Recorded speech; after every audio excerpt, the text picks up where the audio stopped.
tika nzambe apambola bino partout bisika bozwami nzambe nalola amona bino na pesi biso nyonso mbote na komela Yesu Kristo bisika bozwami bino nzambe nalola apambola bino pa batela bino bien-aimé tolingi to partager na première édition na biso na thème il te manque quelque chose bien-aimé tokokina lombango mingi parce que tozala mokuse ote tolobela maloba je lis la parole de l'Éternel dans le livre de Genèse chapitre 48 verset 7 11. Je lis la parole de l'Éternel. À mon retour de Padan, Rachel mourut en route auprès de moi dans le pays de Canaan à quelque distance d'Ephrata. Et c'est là que je l'ai enterré sur le chemin d'Ephrata qui est Bethléem. Israël regarda les fils de Jacob et dit, qui sont ces? Joseph répondit à son père, ce sont mes fils que Dieu m'a donnés ici. Israël dit, fais-les. Je t'ai pris, approché de moi pour que je les bénisse. Les yeux d'Israël étaient apaisantis par la vieillesse. Il ne pouvait plus voir Joseph et les fils approcher de lui. Et Israël leur donna un baiser et les embrassa. Israël dit à Joseph, je ne pensais pas revoir ton visage. Et voici que Dieu me fait voir même ta postérité. La parole de l'Éternel.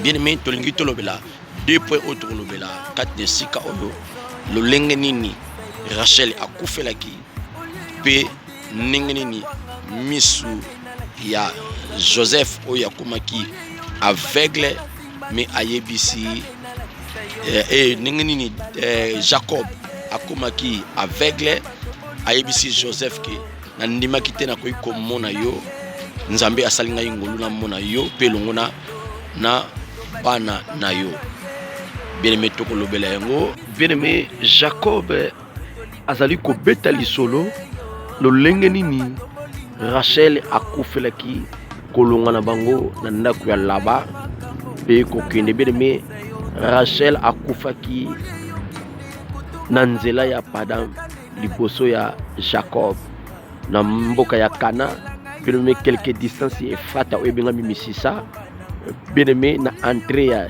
chemin ya Ephrata et oyebenga Bethlehem mboka na nkembo mboka na esengo mboka ya mapa bien-aimé eloko nini oyo ebomaki Rachel akufaki pona nini bien-aimé oyo Jacob azali kobeta lisolo bien-aimé cimetière oyo banteraki Rachel na Ephrata na Kana bien-aimé Jacob apesaki yango kombo cimetière ya Rachel bien-aimé tokozonga na Genèse 31 na verset 34 toyeba eloko nini ebomaki Rachel bien-aimé eloko nini ebomaki Rachel akufelaki mpona nini Rachel akufi tango aboti Benjamin azobotama Rachel akufi tozonga na Genèse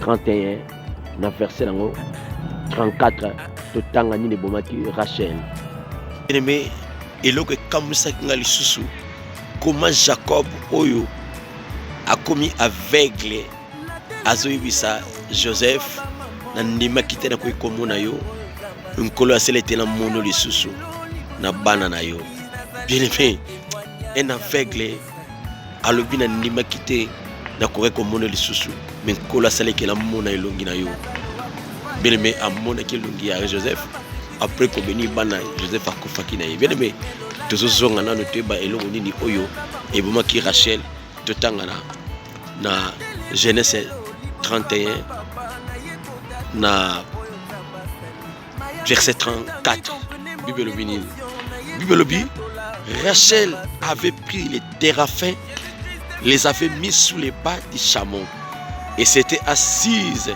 dessus. Laban fouilla toute la tente et ne trouva rien. Elle dit à son père que mon Seigneur ne se fâche point si je ne puis me lever devant toi, car je sais qui est ordinaire aux femmes. Il chercha et ne trouva point les téraphins. Jacob s'irrita et querella Laban. Il reprit la parole et lui dit, quel est mon crime? Quel est mon péché que tu me poursuivais?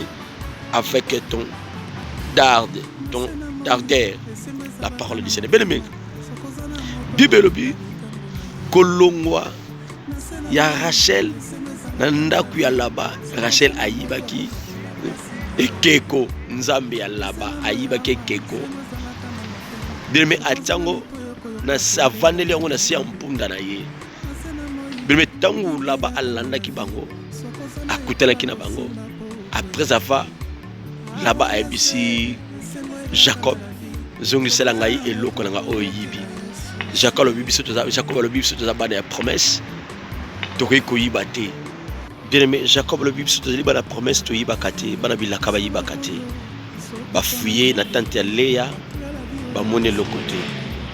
Ba komi na tante ya Rachel ba fouiller Rachel le bibi papa limbi sangai pour na quoi côté les matés pour oyebi la période de la biso basi moyenne tellement ezala quitté pour nous aller la période de la biso basi. Bien aimé, Rachel a kofi et Rachel a kosi Jacob alobi na laba motonio so oyo ayebi eloko oyo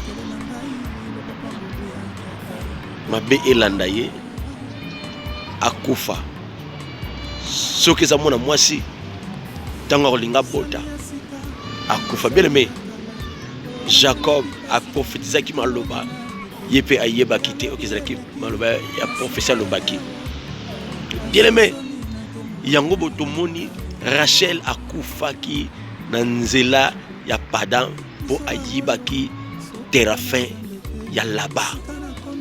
Bien maloba na ekokisama ki Rachel akufisa ki amona Benjamin. Benjamin comme les équipes Bélani signifie Benjamin. Bien aimé, Benjamin a mon mamati.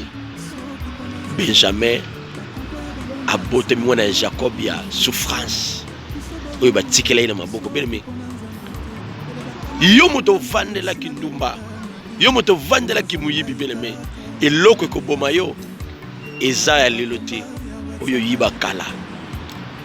Bien aimé, et loko bien aimé le passé et ko rattraper yo au vendre la kindoki, au vendre la kindumba, au vendre la kimuyibi, au vendre la lokuta. Bien aimé, yango ko bomayo yango moni Rachel a vendre la ki lokuta ayiba ke loko ya laba yango eboma kiye. Deuxième point to lobela lolenge Jacob ayibisi Joseph na ndima kitena ko komona yo nzamba salinga ingolu na mona yo le susu. Bien aimé, nangina yebisa yo un prophète, même si a commis une vieillesse, a commis une aveugle, mais l'esprit du Seigneur, où il a katina yebeleme que ça a été amona. Bien aimé, molimo na nzambe soki za katina yo. Bien aimé, kola ko fungola yo misu na molimo ata misu ya musuni ekufi physiquement, mais kolo ako fungola yo misu na molimo. Bien aimé, nzambe afungola ki Jacob misu na molimo pote a comprendre. Na lingina yebisoni ni bien aimé, yo moto mona ki pona yo Cécilie. Yo moto mona ki ko bonga lisusu te bien aimé na yebisa yo. Vina yo yeba ngoloko la Jacob. Bien aimé, azala ki espoir te lisusu ke ko mona Joseph, mais nzambe asali ngolo amona nazo yebisa yo bien aimé ko bangate ko lela te bien aimé. Et sengel opousa na pena nzambe kola ko yanola ko fongola yo makambo ye kangama. Bien aimé, Bible lobi invoque moi je te répondais, je te montrais les choses de cachées. Bien aimé, nazo yebisa même si bien aimé ko tala mosali na nzambe na nzoto te. Bien aimé, ata omoni mosali na nzambe bien aimé ko seka eti parce que katina yi azala la spiritualité bien aimé. L'esprit du prophète est là qui kat dans Jacob.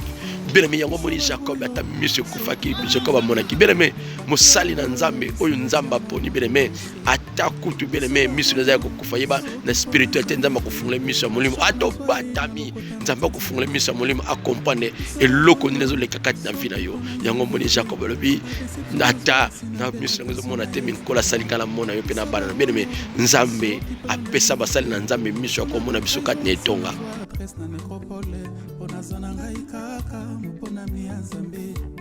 Malgré bakomba ya watianga ipembeni